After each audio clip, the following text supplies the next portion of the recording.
L'Observatoire des églises protestantes et évangéliques a décidé que le prophète Eli Pada soit excommunié de l'église évangélique de Côte d'Ivoire.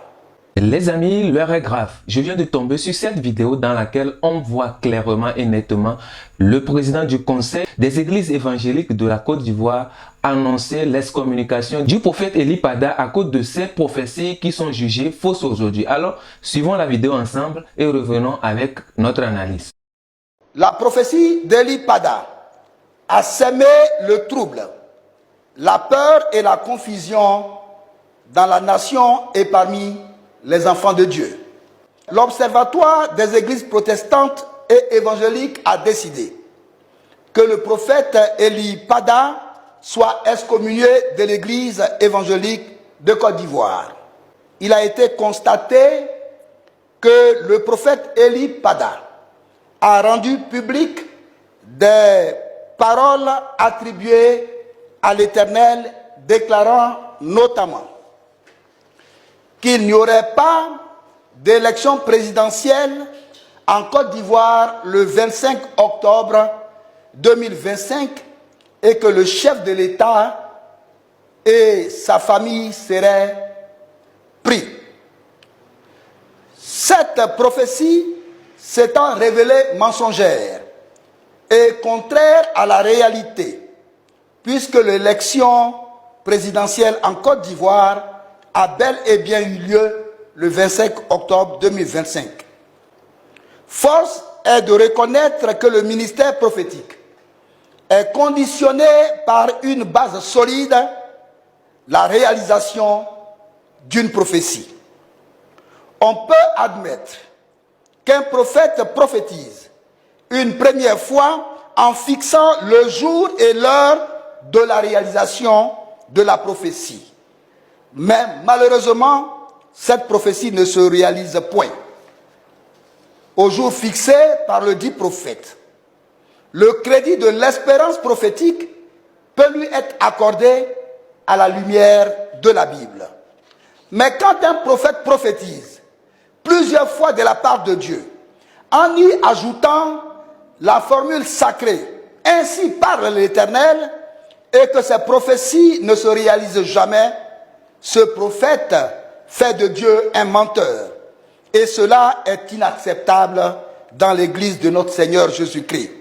En analysant le discours du président prononcé tout à l'heure, il faut reconnaître que c'est suite à plusieurs prophéties non avérées qui ne se sont pas réalisées que leur décision a été prise. Mais l'accent a été mis sur sa toute dernière, sa récente prophétie qui disait qu'il n'y aurait pas d'élection en Côte d'Ivoire cette année.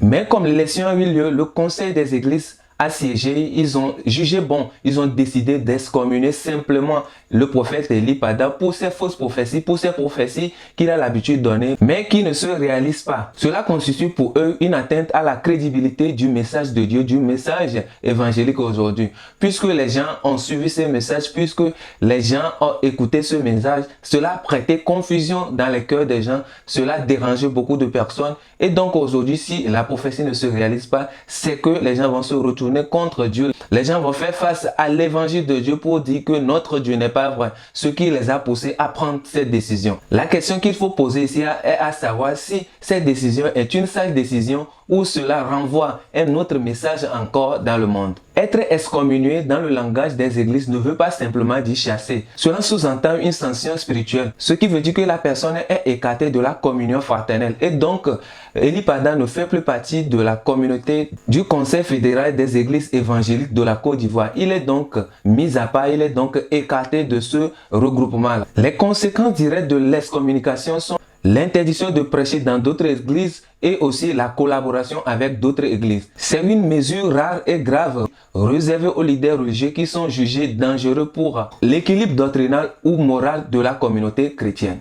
Aujourd'hui, cette décision peut continuer de raviver les discussions, les débats sur les réseaux sociaux avec les deux camps déjà formés depuis l'essence de cette histoire de prophétie. Pour moi, cette décision a été trop hâtive. Il fallait donner encore un peu de temps à la prophétie du prophète avant de prendre les mesures qu'il faut. Mais aujourd'hui, avec cette décision, le monde va encore se moquer des chrétiens et cette décision renvoie une mauvaise image de l'Église dans le monde. N'est-ce pas, Christ nous a dit de nous aimer les uns les autres et de se faire pardonner quand il advenait que quelqu'un blesse l'autre? Pourquoi donc prendre cette décision aujourd'hui qui va à l'encontre de ce que Dieu nous a enseigné, de ce que eux-mêmes les pasteurs prêchent aux fidèles? Le bâton qui juge les prophètes, les hommes de Dieu, est-il entre les mains des humains ou bien entre les mains de Dieu? Faut-il juger un prophète à la non-précision de ses paroles?